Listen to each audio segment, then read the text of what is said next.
Hi everybody, I'm Broward County Commissioner Stacy Ritter. Welcome to another edition of Coffee with Stacy. In our never-ending quest to bring you Broward's best, today we're at the African American Research Library, which is at 2650 Sistrunk Boulevard in Fort Lauderdale. Of course, you can reach the library at broward.org online, and the number here is 954-357-6282. I'm here with Essie Denance, who's the Assistant Research Library Research Manager. Assistant Regional Library Manager. Assistant Regional Library Manager. She only told me like 50 times. Assistant Regional Library Manager. And again, we're at the African American Research Library, where we're going to do a couple segments today on the exhibit that's been here since November of 11 and will be here until the 1st of November of this year, which is the fabulous Forties in Fort Lauderdale and Broward County. Thanks so much for joining me this morning. Essie and I took a tour of the exhibit prior to going on camera. So to tell everybody just basically what the exhibit is and how it came about. Yes, this exhibit is here with. Oh, I got to start all over again. It's all right. This is not a professional prop, I promise you. The exhibit is here because the city of Fort Lauderdale wanted us to do something working with them with the centennial. So we looked at that, and our 10th year anniversary is this year, October 26th, which we're having a gala. I can't believe it's been 10 years. It's been 10 years. So we talked with our community, and we asked them, we said, what would be something that we could do that would support the centennial and talk about Black Fort Lauderdale?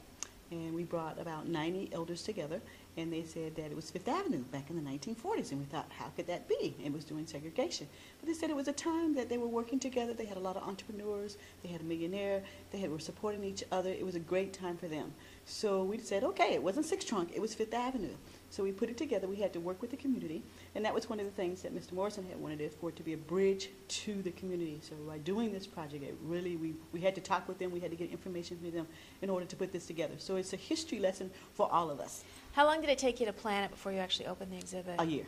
A year. And how did you find the elders, and I mean, how did you reach out to them? How were you able to pinpoint who you needed to talk to put this exhibit together? We talked to different community organizations that's here. We put ads in the newspaper. We did everything we possibly could to try to get information from the community, because we are a research library, and the component is to try to preserve the history of the community.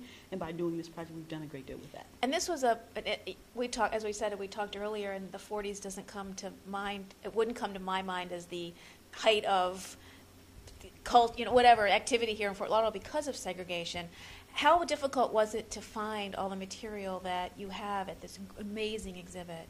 It was very difficult because during that time frame, a lot of people do not have cameras. They did not take pictures of things. A lot of floods have happened, fires have happened. Children have come along and thrown away their stuff from their parents and so forth. So it was really, really hard. So we had to work with the Historical Center. We had to work with the Broward Historical Commission.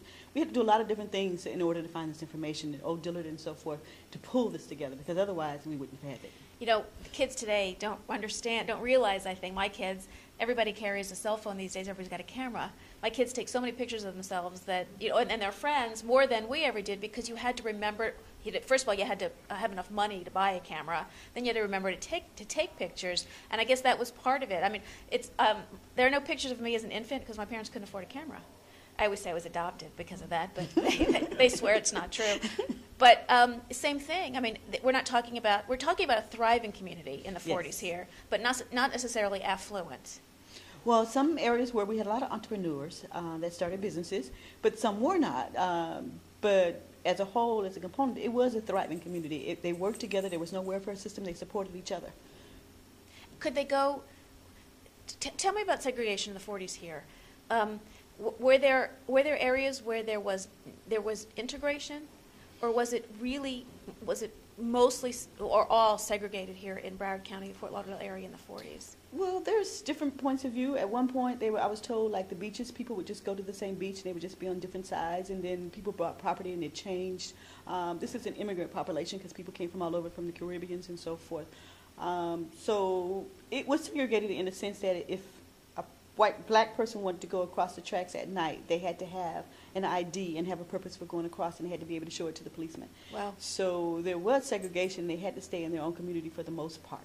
How about schools? The schools were segregated also. We did a tribute in this exhibit to Old Dillard. Blacks went to their own schools, but they had people. Dr. Sadaka said she graduated at 15 and went away to college. She was very, she grew to be very wealthy. We had Dr. Orr, who's been here. She lived on the same street. Now she's talking to everybody about the credit unions and so forth. She's a national person for that. So a lot of people in the community were educated, and they went on to become very, very successful. How many schools were there? There was an elementary school, or was Dillard the school from 1st to 12th, or kindergarten to 12th grade? I'm learning now that there were some other schools in Broward County, but Dillard at that time was the school. They had all the school kids there in the same school. Somewhere in one building, one was in another building, but they had them all from 1st to 12th grade. It's incredible. It's hard to believe that's 60 years later, 70 years later, it's hard to believe. We're going to take a break, and then we're going to move around and take a look at some of the exhibits. We'll be right back.